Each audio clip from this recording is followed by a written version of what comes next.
This is the Detroit Sports Podcast Network.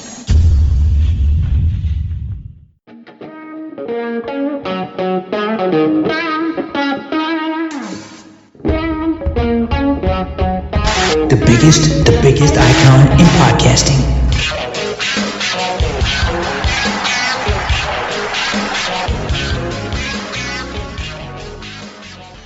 Welcome in, everybody, to this week's edition of Doc and Jock. I am the Doc, John Macaroon, back from vacation, feeling good, looking tan. Man, cuz I've had back-to-back 12-hour days. I'm feeling good. I can go another 5 hours. Can't wait to broadcast with you. Back in the D, baby. Look, I'm not going to be a person that recommends 16-hour drives, but if you want to kind of decompress, live your life a little bit, go through the mountains of Virginia, West Virginia. It'll teach you to focus. Damn near 500 miles of driving through the mountains for the first time did me wonders. I loved it. But as opposed to a 2-hour flight, as the future unfolds, I might be more inclined to do that because that took a toll on me as I got older. But I'm back, and some news was made in Detroit sports. There's some positivity, at least, to talk about, because I haven't looked forward to talking to you in a while. So now I'm very happy, excited to talk to you. We're doing this broadcast, episode 402. I'm ready to go, baby. You ready to keep up? You are the hardest working man in all of podcasting, I swear. You ended up taking, it was like a red-eye drive for you, and we ended up recording a wrestling podcast over the weekend to then bounce back and work back-to-back-to-back 12-hour days to then record with me. We're probably going to spend, 35, 45, maybe an hour. I'm not sure how long this podcast is going to go. But you seriously, it's like, honestly, I'm waiting to one day walk into the studio and you look like Tony Montana with just a gigantic Coke buffet in front of you, and you're just like blowing rails, and you look up and you're like, "Hello, my little friend. Are you ready to go?"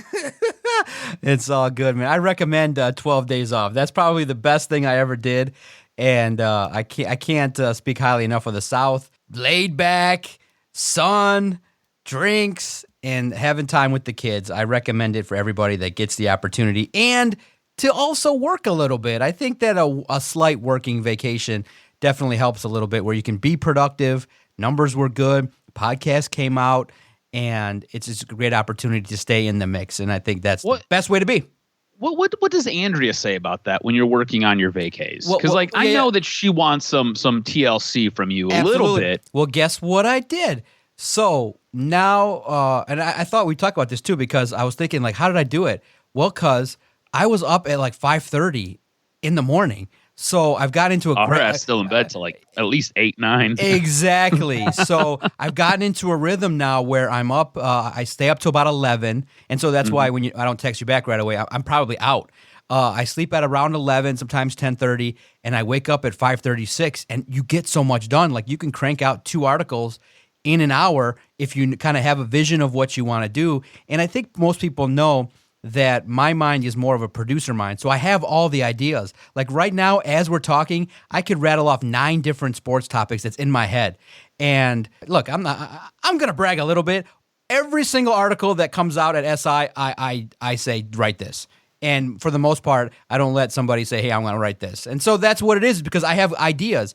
And when the results are produced based on the ideas that I have, I'm just a guy with ideas. And that's the blessing that I thank God for every day, is that I can go to bed with like, okay, there's 2 ideas that I can write about. And there's so much information that you never feel like you can go to bed and say, okay, I covered it all. Something someone said, something someone did, something in the past.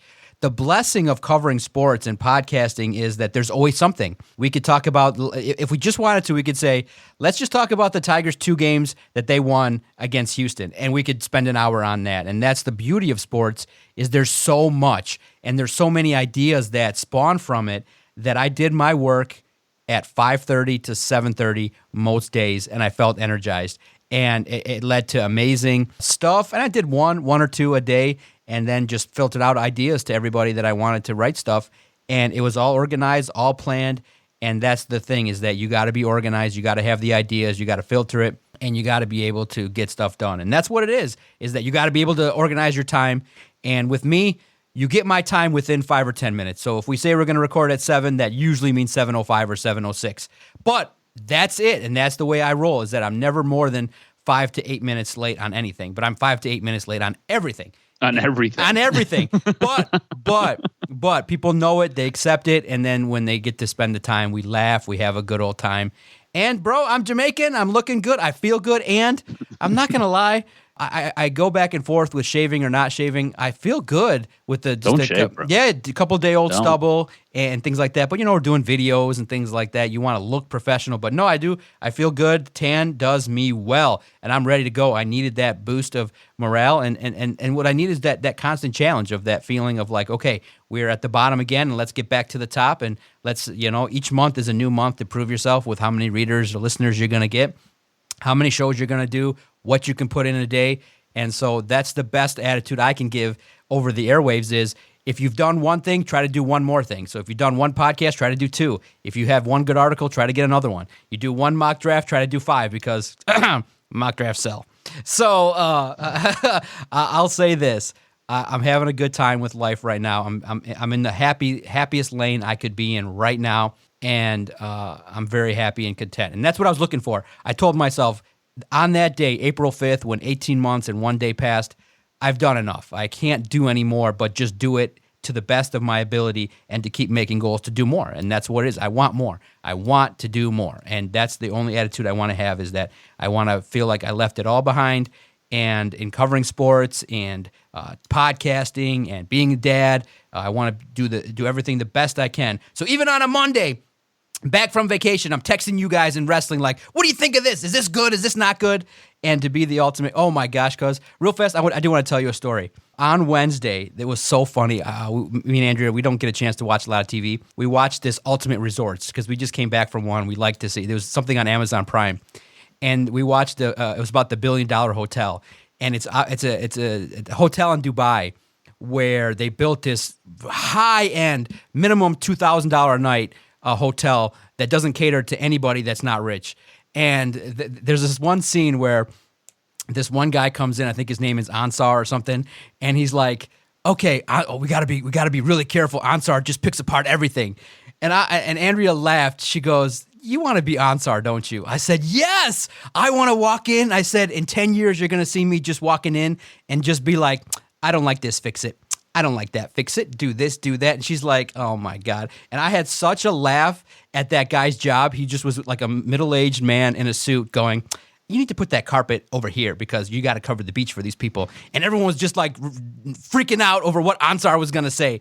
And I was like, see, that's what I want. I just want to walk in, just be like, write this way, do this way, and have a job where I can just point at people and say, do this, and they don't go, God damn it, I wish you'd shut the fuck up. But other than that, I'm happy and I'm ready to talk about sports, and a big trade happened, and I got a chance finally to kind of have a moment where the universe crashed and I got to sit and listen to Steve Yzerman.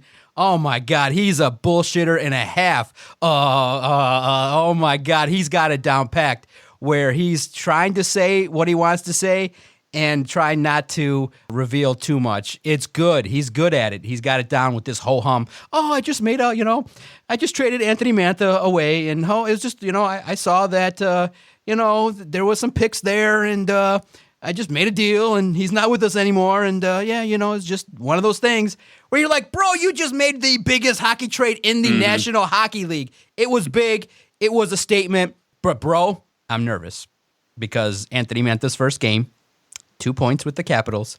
Is this, before I get your reaction to the trade, what is your concern level that Anthony Mantha is going to turn out to be like the Brendan Shanahan for the Capitals? I have zero concern. I think it will probably happen. I do. But that's not my concern. My concern is Anthony Mantha didn't fit here. And why? When you talked about what Steve Yzerman said and a lot about what he didn't say. And you're right. Steve Yzerman, when he talks, he kind of talks in riddles, right? Yeah. So you got to read between the lines with what he's telling you. And basically what he's telling you is the way Ken Holland left this organization was nowhere near good enough. And him coming in, he had an initial game plan for this rebuild. He had to throw it out the window. He had to scrap it. He had to rip it up, tear it up, and burn it because it's going to take longer than even he expected. And that's what he was telling you in that press conference without saying as much. And the reason that Anthony Mantha had to go, mind you, he just signed Anthony Mantha to a 4-year contract. Right? The thing is, Anthony Mantha's not going to be part of these plans because the rebuild's going to take longer than he thought. You know, it's one of those things where I think Anthony Mantha has the ability to be a good player. Anthony Mantha did not fit here. Anthony Mantha did not work with what Jeff Blashill was trying to do. And there were a lot of times Anthony Mantha just did not work. And that's part of the problem with him. He just would loaf on the ice. So him getting traded to Washington, I think it does a couple of things. I think, one, it's really good for Washington, okay? I think Washington gave up a boatload for him. So if he had any issues with his confidence, I think seeing what Washington gave up to get him should reinvigorate him and should reinstill a ton of confidence in him. And I think you've seen that his first night. Like you said, a couple of points, got a goal. So he's in a good spot. On top of it, he's on a team that's ready to win now. He's on a team that's going for a Stanley Cup. They're pushing all in. That's why they traded so much to get him. So him being able to play with other guys who are at a much higher level is going to bode well for him, because I don't think he's a guy that necessarily makes guys better, but he's a guy who will play better if he has better talent around him. So I can totally see him becoming the Brendan Shanahan, as you said, of the Washington Capitals. I expect him to basically be a flat-out stud from here until the end of his 4-year contract, and then we'll see what happens after that. But I think it's good for Washington. I think it's really good for Anthony Mantha. And I think the Red Wings are the team that made out the best here because of everything that they got. I like everything that Steve Yzerman got back in return. I think what Steve Yzerman did by getting Jakub Vrana, I like Jakub Vrana. I think he's a very good player. A lot of times people compare him to Anthony Mantha. I think it's a little bit different. I think Jakub Vrana was a good young player on a team that had a ton of depth. He's now coming to a team that has little to no depth, and I think he'll be able to accentuate and show some of his talents. Now, Richard Panik, that's just a guy. He's just there. He was there for cap relief for Washington. He might turn out to be something, but I don't anticipate him being something. The big deal here in the big haul was this year's first-round pick, which might be a very low first-round pick, but still, you have multiple first-round picks this year, and it's next year's second-round pick. That's the big deal. That's the big deal in all of this. That and Varna are the three things that you can take out of this trade that are awesome. Going into this, I was like, what the hell is Steve Yzerman doing? He traded Patrick Nemeth to the Avalanche, which is a guy who ended up signing after he left the Avalanche. He got a 4th-round pick. Traded John Merrill, who I like John Merrill, traded him to the Canadiens for Hayden Verbeek, who could turn out to be a good player, and a 5th-round pick. And I was like, what is this? And then he ends up trading Brian Lashaw on a 3-team deal with the Blue Jackets and the Lightning, and all he gets is a 4th-round pick. Mind you, the Lightning totally made out in that deal, as well as the Blue Jackets. Both those guys made out. The Wings ended up trading what I deem to be a serviceable defense, but I like Brian Lashaw, but I don't know if he was going to be anything more than possibly your 5th defensive player on the ice. So the Mantha trade comes from out of nowhere. Like, trade deadline's done, and next thing you know, there's whispers that Anthony Mantha got traded to Washington. You're like, all right, cool. So what'd you get? And then you find out what you get. And to say that Steve Yzerman did not clean up in this trade deadline would to be putting it mildly. You get a 1st this year. You get a 2nd next year. You got a 4th this year. You got a 5th this year. Or no, you got a 4th next year. You got a 5th this year. And you've got another 4th this year. On top of that, you picked up a couple of young pieces. Steve Yzerman is just playing Jedi mind tricks with all the other GMs in the league right now. And it's amazing. And I think it's absolutely fantastic.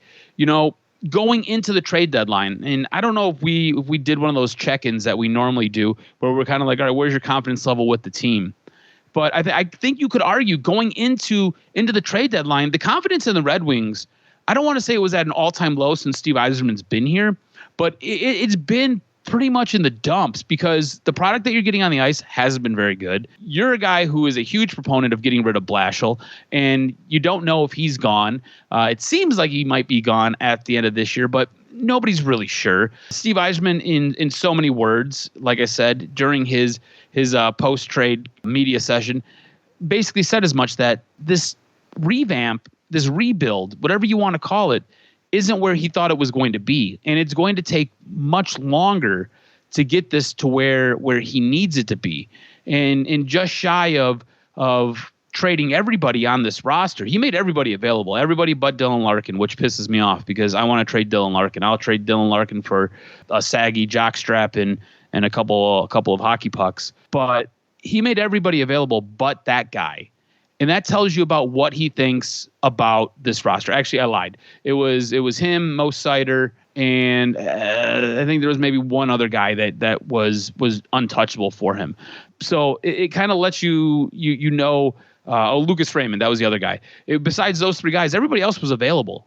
Like, that tells you what he thinks about this team, and it tells you about where this team is at right now.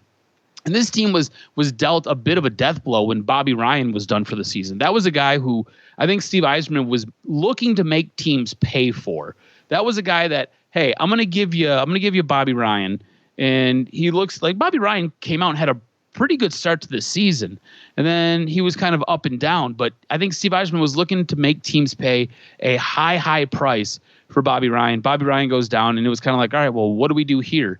And then next thing you know, for a couple of days, it was fourth round pick, fifth round pick, a couple of dudes. And then all of a sudden, after the trade deadline, you get smacked in the face with the biggest trade of the trade deadline.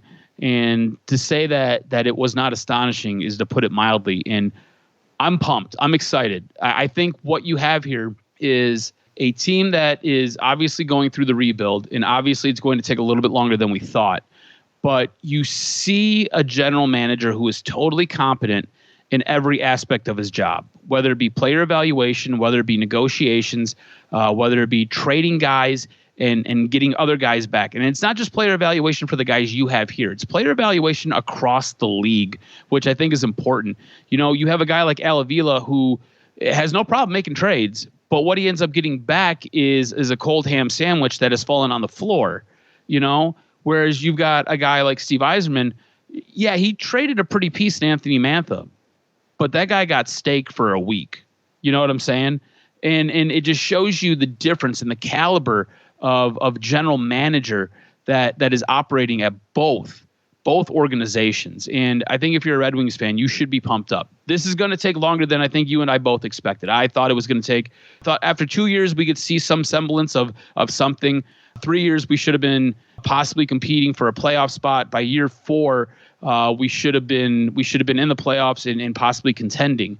It doesn't look like that's going to be the case. There is no fast track with this team, and that's because of how bad Ken Holland left it. He would purge the minor league system. He would give up draft picks regularly to get guys who were in their mid to late 30s just to try to keep a streak alive. And it shows you how much damage that Ken Holland did.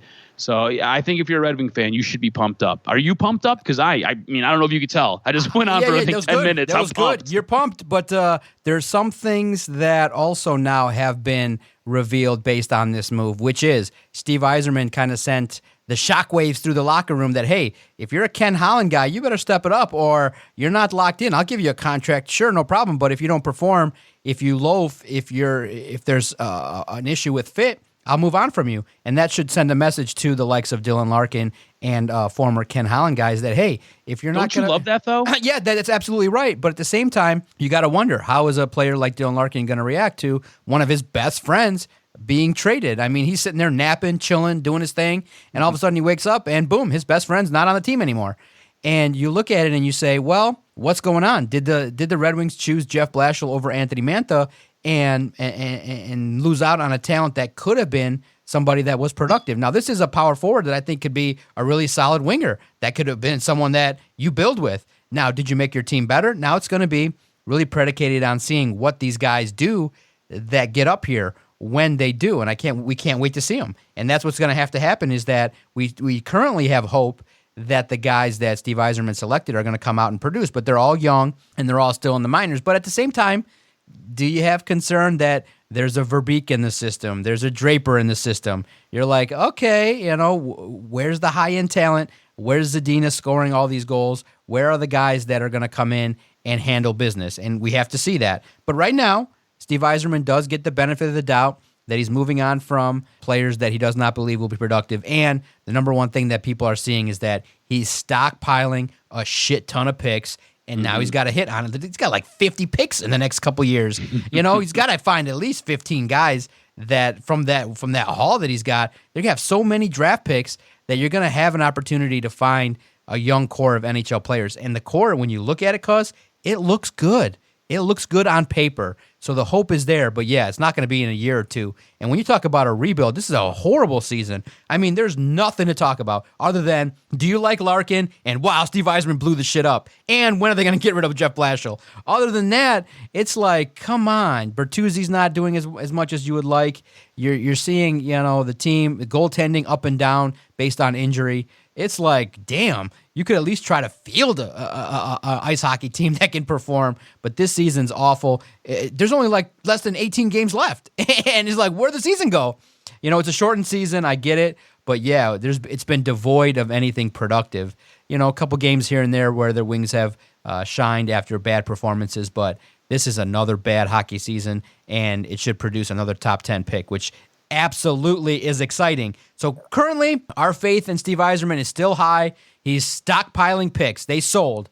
That's all you could ask for. And my God, if you want to entertain yourself, cuz, go look at what Edmonton's talking about with Ken Holland, who uttered the phrase, I don't know if you heard this probably wasn't our year to go all in. Not every year can you go all in. Bro, when people reported what he said, everyone, like 200 messages. When you got Connor McDavid, you're all in. You got two of the best scorers. What do you mean you're not going to build around Draisaitl and you got Connor McDavid? You should be winning a ton of games. You should be winning a ton of games. And that comment did not fly over well with a lot of supporters. That was fun.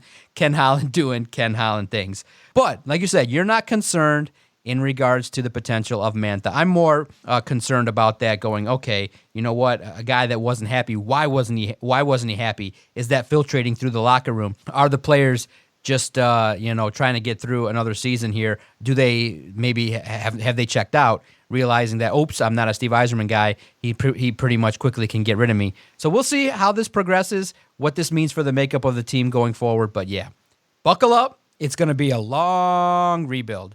And speaking of long rebuilds, perfect segue. The Tigers are at least closing the narrative of the offense with this series versus Houston, because after that awful series against Cleveland on the road, one of the first series that the Tigers played on the road, you had everybody up in arms. You had everybody taking a collective look at Avila, was taking a look at the lineup. When nobody got past second base, everyone was like, tear this thing down. What's going on? And thankfully, the Tigers put together a couple games where they honored their manager and played well and balled out for A.J. Hinch as he returned back to Houston, because the fire got hot quickly around town based on the Tigers, because of the fact that when you really look at it, it's a team full of average players and not major league caliber weapons here and there in regards to the ability to go out there and compete at the highest levels.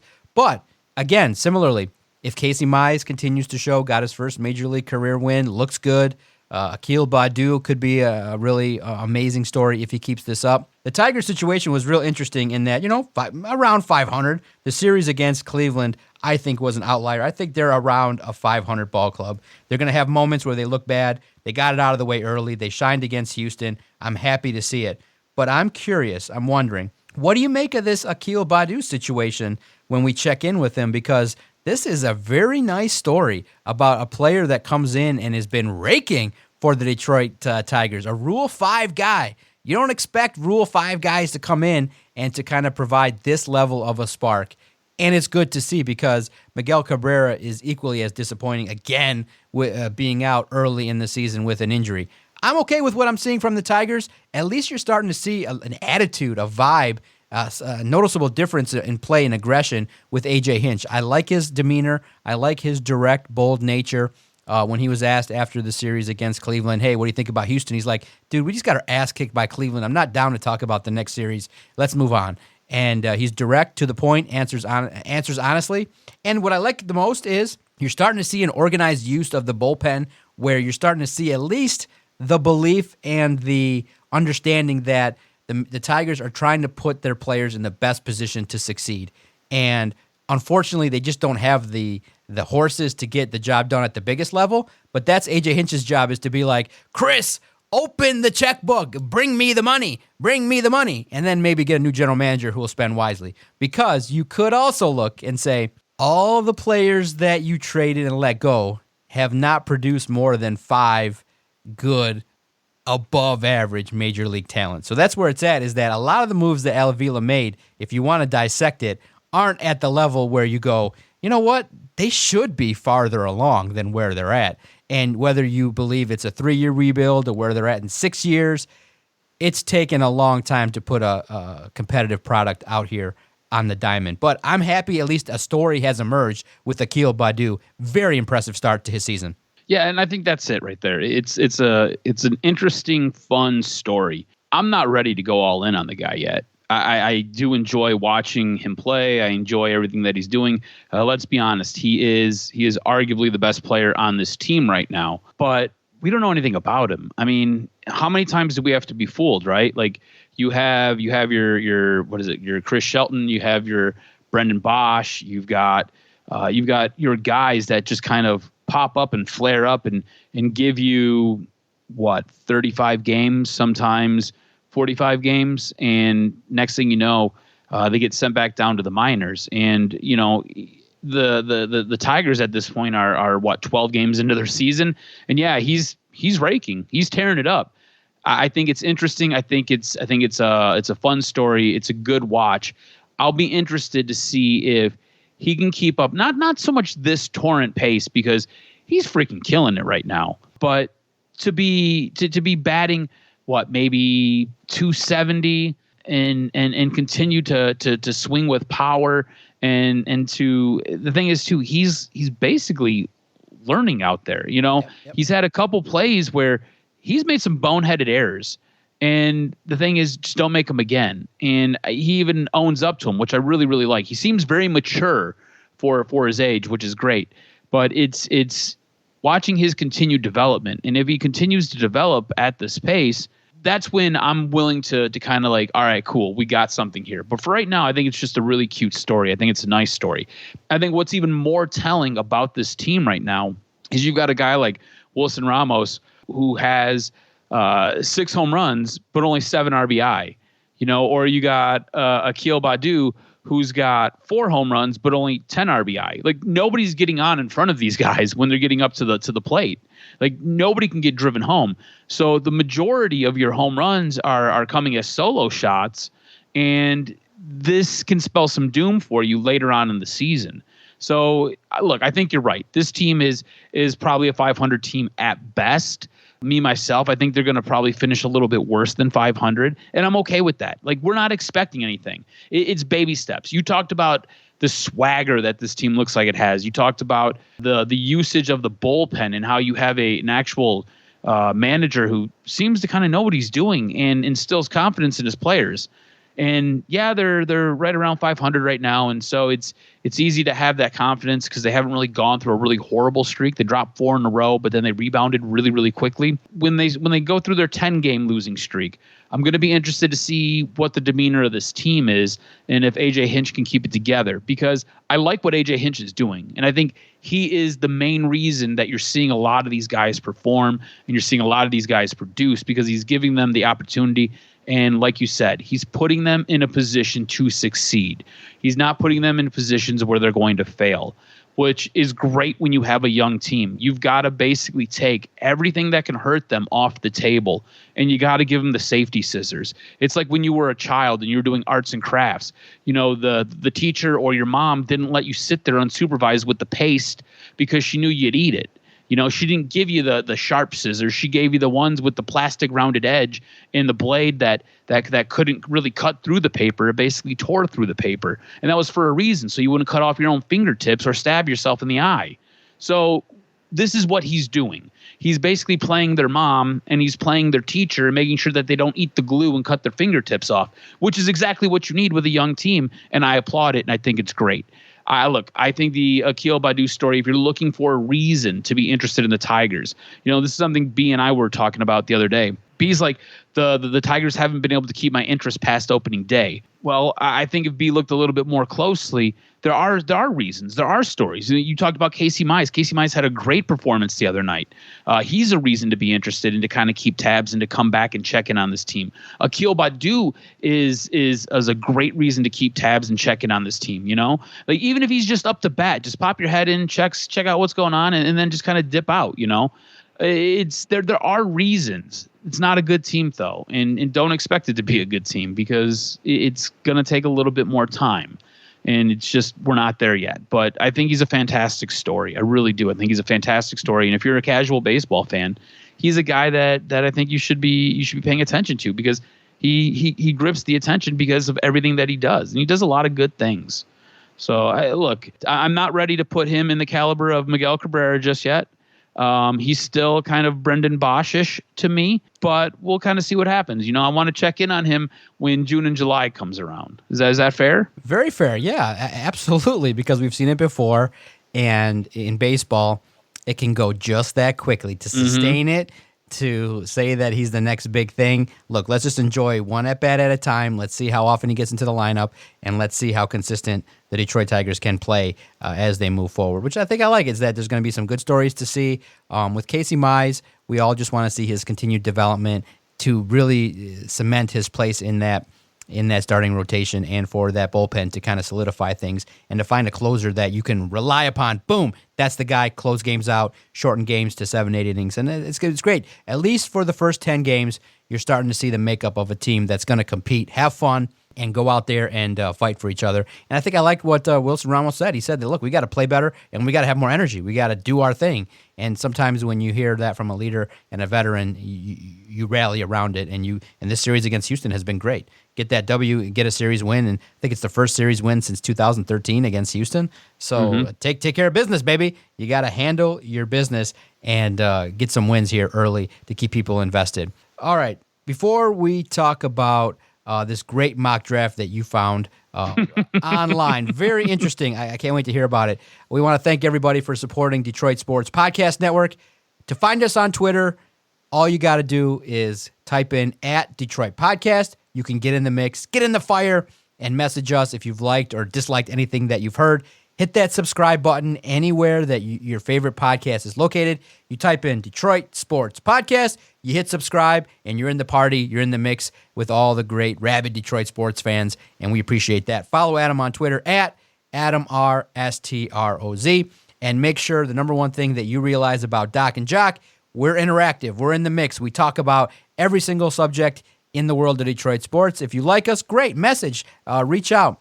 I'm so grateful for those that saw the Detroit Sports Podcast hat that I was wearing and all the Michigan people that were there and saying, oh, what are you about? And things like that. Still learning new about us and things like that. So that was always great to see and to talk about Michigan State. We talk about it all. Wrestling, UFC, anything at all, the world of golf. Heck, even when I was in South Carolina, we knew where the golf course was of the next tournament that's taking place this week. I even drove by and rolled up there, because there was no security. I just walked right up to the first hole. And I was like, there's nobody here. And I'm like, all right, let me snap some photos. And the tournament messaged me back. I'm like, all right, this is great. I could have literally ran to the green. There was nobody there. It was crazy.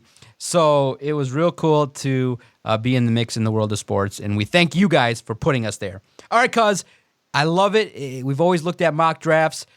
SIL lines will put out 40 of them for a specific reason. And yeah, you guys do. There's a reason. Which, if you need some Lions intel, you need some Lions insight, go check out SIL Lions. They do great work. And nobody does a better job of beating something to death. And look, everybody's like, if you really want to piss me off, write who cares, because that'll get the most realist answer of why I do the things I do. There's a reason why SIL Lines and every other site has mock drafts. There's a reason. And it's like 3.9x the times the regular amount of articles. Yeah. That's the reason. Like mock draft. Look, back in the day, like the whole reason I found this and I threw this into the mix, right? It was more of a throwback to to the last couple of years shows, because leading up to the draft, we would do sometimes 2 mock drafts on a podcast, just break them down, look through them, discuss what's going on with them, discuss what we liked, discuss what we didn't like, who was possibly still available and who you were going to take. And like, we would delve into them, and we would do these roughly 6 weeks out. So if you could imagine at least 6 weeks worth of shows leading up to the draft, we're stuffed with at least 1 mock draft and sometimes 2. Well, so it's been a minute since we've done a mock draft on this podcast. Yeah, and like I said, our first one we did, I think, was in January. Right. Because people love to read them, and that's just the bottom line. If you didn't read them, if it shows up on SIL lines, don't ask me why, because there's a reason. In 5 years, 7 years of doing this, I've kind of established of an understanding of what people want to engage with. And if it's a mock draft once a day, there's other content as well. We're not the only ones. And the good thing is people read them and they debate them. And then the good thing is they haven't shut it off. They love to hate. Say, oh, this is terrible. They'll never do it. Value.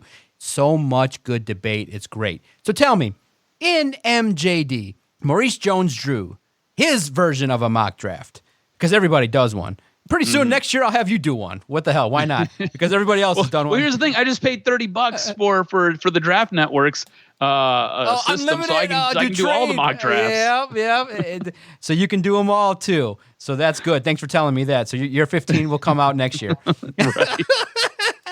Strozinski, Churko, Lamorandier, McAdoo, mock draft 1, 2, 3. It's great. It's great. Thank you for telling me that. Duly noted. Scratched on the pad.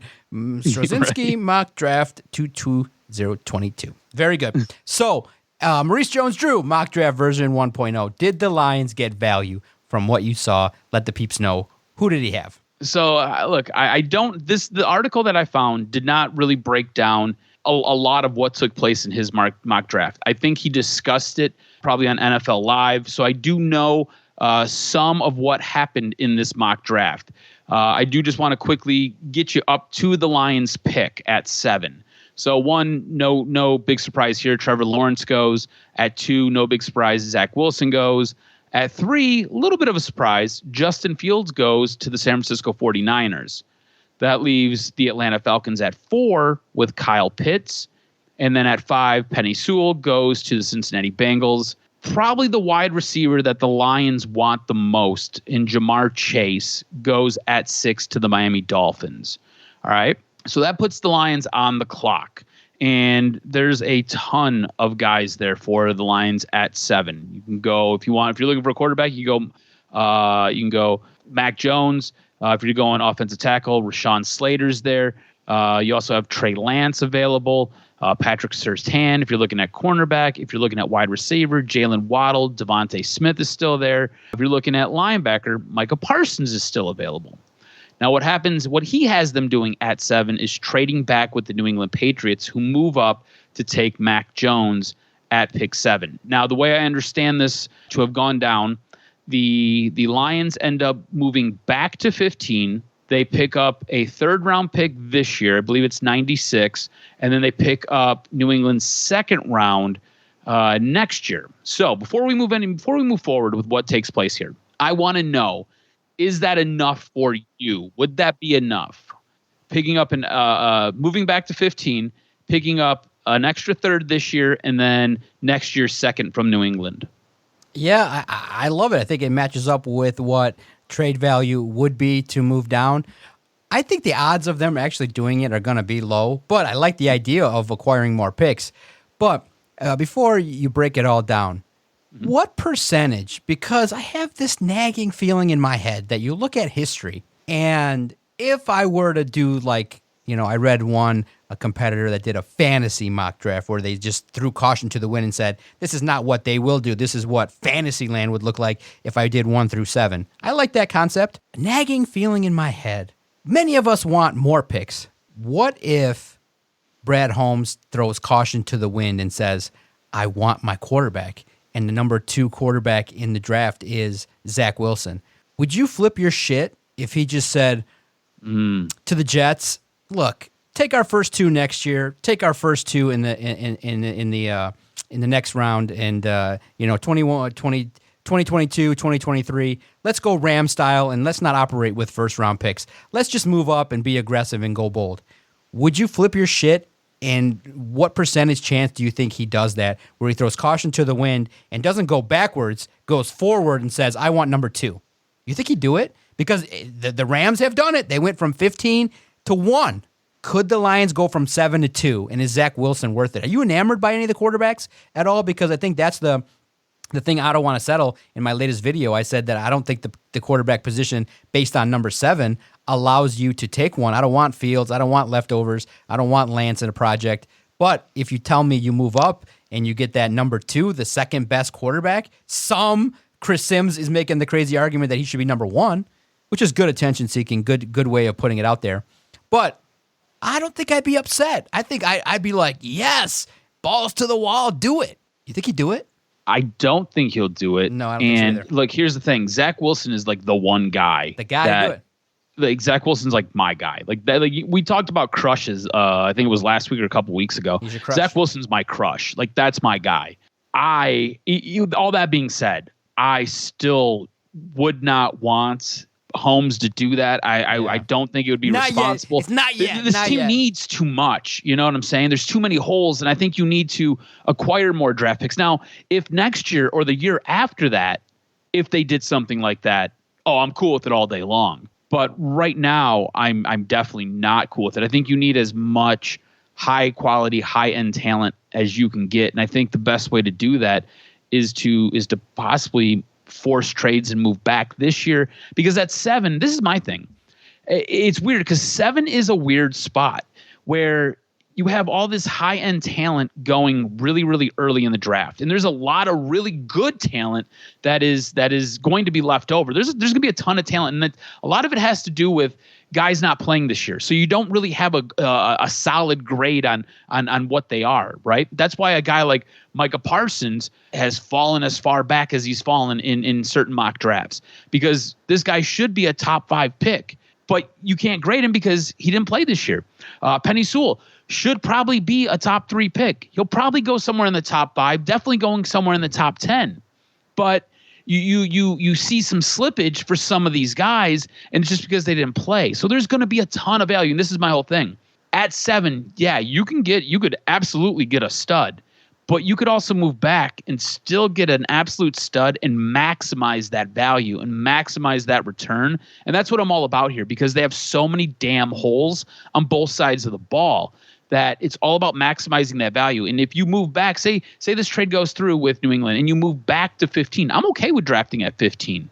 I don't necessarily have a problem with that, because you're going to get a high caliber talent at 15. Is that talent a top 10 worthy talent? I think it definitely is possible. I think it's more likely this year than probably any year before, just because we don't have really solid grades on anybody for a couple of different reasons. You have a ton of guys who opted out and didn't play this season. You didn't have the combine, so that makes evaluating talent a little bit more difficult. I think this is one of those crazy years where you've got like 5 or 6 or maybe even 7 quarterbacks that are really overpopulating what's going on at the top of the draft board, which means there's a ton of positional talent that gets moved down.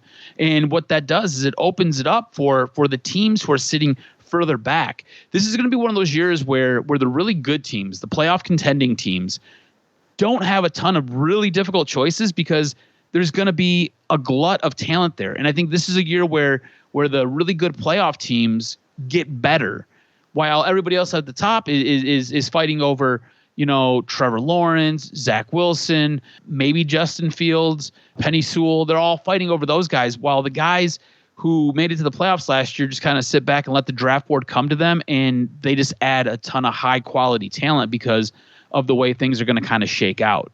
So I would have an issue if he did trade up to number 2 and gave up so much, just because I think you could do it in a year or you could do it the following year. And something that is really near and dear to your heart, getting that player on the cheap and having him to be your starting quarterback on the cheap for the 5 years. You get him now, he's your quarterback for maybe 3 of those 5 years because he's going to sit for the next 2 because you're paying Jared Goff too much damn money. And there's no way you can really cut him, you know? Okay. I expect a guy like Trey Flowers to be 86th next season. You can't do that with Jared Goff's contract because they restructured it. So I would have a bit of an issue with that, yes. And with the pick, Micah Parsons, he says the Lions trade back and still get the guy they want. Parsons is a sideline-to-sideline backer who can cover and hit, just what his kneecap-biting head coach desires. And put this on the list for next week because, surprisingly, I put Micah Parsons in the SI All Publishers mock draft at number 7, and the response about value, I even had a dozen people telling me Micah Parsons is the next Jared Davis, that they're the same guy. So we'll have the definitive look at Micah Parsons or a wide receiver next week as we break it down and really tell people what the truth is. I don't think that Micah Parsons is Jared Davis. I'll say that, and I'll leave the rest for next week because I'm starting to be impressed when you look at the film. The dude can hit the gaps like a motherfucker, and I think that if you're worried about him in brooms, I think in Detroit he'll act appropriately with a good group of veteran leaders there in Detroit. And we'll talk more about it next week as we really dig into the draft and get geeky with it. I like it. I'll grade it a B-. You know, trading down would make us wait longer, which makes me work a lot harder and then stay up a lot later. So I hope they pick at 7. I hope they don't add a whole bunch more on that day because right now they got 6 picks ending, I believe, in round 5. So if they add a bunch of 6th and 7th rounders, that adds to the draft work. So we'll see how it all plays out. But I graded a B-. Yeah, like Micah Parsons is my other guy, right? So it's Zach Wilson, then it's Micah Parsons. So I love this. My thing is there's another trade that takes place after this with Washington moving up. If there's a team that I'm looking to trade with if I'm Detroit, it's Washington because I think you can leverage another first-round pick next year. And I think you can leverage some more value this year in this year's draft if you trade with Washington. That being said, you probably don't have a chance to get Micah Parsons at that point, and that kind of becomes the situation, right? Also, what could possibly happen is the Lions could take some of that draft capital that they accumulated from the trade with Washington and then move back up to 15 and throw an extra 3rd round in for somebody else because they already have, 2 third-round picks this year. So if they end up getting an extra 3rd round, they could throw it in there and move back up to 15 to grab Parsons if that's their deal. But Washington is the football team that I'm looking for the Lions to trade with, and I'll be ecstatic if they can pull something off because it means that they get more capital the following year, which I love.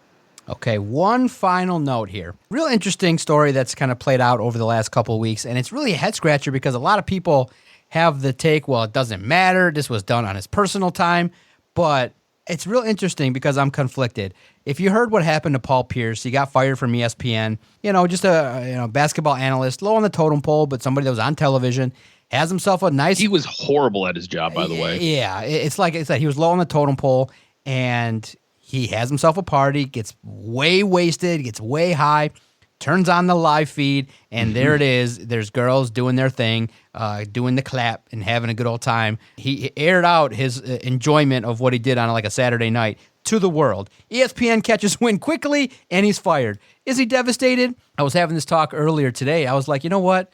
I could imagine that he probably doesn't even care because of the fact he's got millions in the bank. It's a job, getting a check, but is he dependent on it? No. So you're willing to act like that. But the debate was had because of the fact that, right away, another person who acted really crazy, and I'll ask you, Dave Portnoy, who's just the wildest bad boy on the internet, he's like, hey, come join. We don't care. You do it. You live your life. You do it. You do you. Join us. We're established. We're a multi-million-dollar company, hundreds of $1 million, sold twice, tons of investors, all everything a media company desires to be, we are. And so you look at it, they could join forces. He's all happy. He's like, I'm going to join something soon anyway. Do you believe when you read this story and looked into it that he did this on purpose, that he just didn't care, that he wanted to get fired? Or do you feel like, you know what, ESPN wrongfully terminated a man based on his personal habits? Where do you shake out with this? Because it's just a crazy story about debauchery at the highest level, but it opens up so much discussion. That's why it's so interesting, because the fun side of me is like, do your thing, just don't turn on the camera. If you're ESPN, there's obviously a clause that says you can't act like that in public. It's owned by Disney. So they're justified in firing him. I see both sides of it. I think Paul Pierce was like, I probably got a couple things, just inclination that if I do this, hell, if something happens, someone else will pick me up. I'm okay. I mean, I think he did it on purpose. I think so too, because if you look at the way he was being utilized with ESPN, they had basically weaned him off of most of their shows, most of the programming. Exactly. He became like a secondary, maybe even a third guest on like The Jump, and he was hardly being utilized. And like you said, I don't know if he necessarily needs that job or necessarily needs that money. The problem is he wasn't any good at what he did, so I could see him forcing himself out and then possibly going and latching on with a company like Barstool, because Barstool will basically implore that type of behavior. On top of that, Barstool can basically spit shine a turd. Yeah, right. So he can be as bad as he is at his job, and the machine Barstool will him. find a way to pair him with somebody who will really pick him up and make him look better than what he is. Boston legend, somebody that has an affinity to the area. Exactly. That's why I said it's a fit. It's like, oh, you're being underutilized. You got all that money in the bank. You're just getting, I mean, who gets that high on a Saturday, turns on the camera? I mean, most people do, but they don't turn on the camera and be like, hey, look what I'm doing.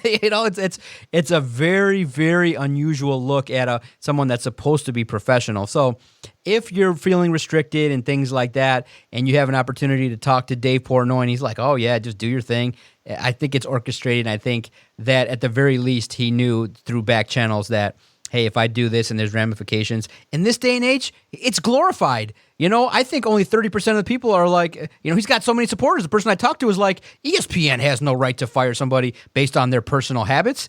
And I'm like, well, there's got to be a clause. You can't. There's always a behavioral clause. Exactly. He broke it. He knew what he was doing. So that's why. Look, I agree with what happened. When you work for radio stations, there are behavioral clauses. Yeah. If you're a primetime talent that's getting paid big bucks, you weren't like a low man on the totem pole. You weren't just a producer like I was. But if you're a primetime talent, there are behavioral clauses where you have to conduct yourself because you're a representative of that media station. In this case, ESPN, the largest in the world. Mind you, it's ESPN here. It's TSN in Canada. Also, there's ESPNs. Yeah. In every country exactly on planet Earth. So it is the largest, and it's on top of it, it's owned by Disney, which is like the most family-orientated company ever. So you don't think Disney has any behavioral clauses in their contracts? Like when I did my one bit for ESPN, my check came from Walt Disney. Okay, it didn't come from ESPN. It came from Disney. That's who owns that company. So like, think about it. Yeah, exactly. He pushed himself out. Exactly. And then the other thing that was crazy was, did you watch the video of Dave Portnoy, that 45 seconds? I didn't see the one with Dave. I did watch the one with Paul Pierce. Okay, you saw Paul Pierce, which was interesting. Yeah, if you look that up, oh my gosh, it's been basically wiped off the internet. But he's having basically some wild, intimate moments with a lady, a blonde. It was wild. It looked like a lot of strippers doing a lot of things for dollar bills. Yes, and then Dave Portnoy's video was just like, really crazy in regards to the fact that he spit on her, on tape. And it's just like, it kind of portrays what he thinks of women. But he's the only person that can have that type of nasty video come out and walk away and be like, that's what I do. I like to do that. And everyone's like, yeah, you like to do that. And they just move on. And he's still, okay. It's okay. And he's still worth $100 million. And I think that's where the level where he's so above that it is a situation where he's the only person where he could say, are you guys really terribly surprised that I like to get down like that? He came out and unfortunately his stock took a hit, which was a real life ramification because, you can't act like that and have your company do well. So he was forced to when his company lost some money. He said, look, this is what I do. Why are you guys surprised? I do this. I enjoy it. And this is something that actually happened. So I did follow the lady that he was engaged in intimate moments with. She did accept because she went private. She did let me follow her, and she's an okay-looking lady. So I'll say this. Me personally, I'm like of the opinion, and it was a book that I read a long time ago, which is, hey, do whatever you want behind closed doors. Whatever it is that gets you doing, whatever you enjoy, just keep it behind closed doors. Don't air it to everybody. turning on the camera is just really stupid in 2021 because it's going to get released. People are going to look at it, and you have to look at them cross-eyed like, bro, that's what you're into? That's what gets you off these days? And to think that, like, to see that, I was like, dang. I was like, if you're the girl, how do you walk around and have people know that's what you're into? That's what you let someone do to you. I'm not into that. Turn the camera off on both these guys and don't air out dirty laundry like that. Have your fun, be a freak, but just keep the camera off. Keep the camera off. That's all. Look, I'm one of those people who say, let your freak flag fly. Like, I'm into some weird shit too. So, it's one of those things, but like, I don't put it on Instagram. I'm not YouTubing it. Yeah, he's not live feeding it. Right. Hey, look at me right now with my, it was rough. If you look it up, if you can find it, it's only 45 seconds. It's a little beyond what you would think. It's beyond.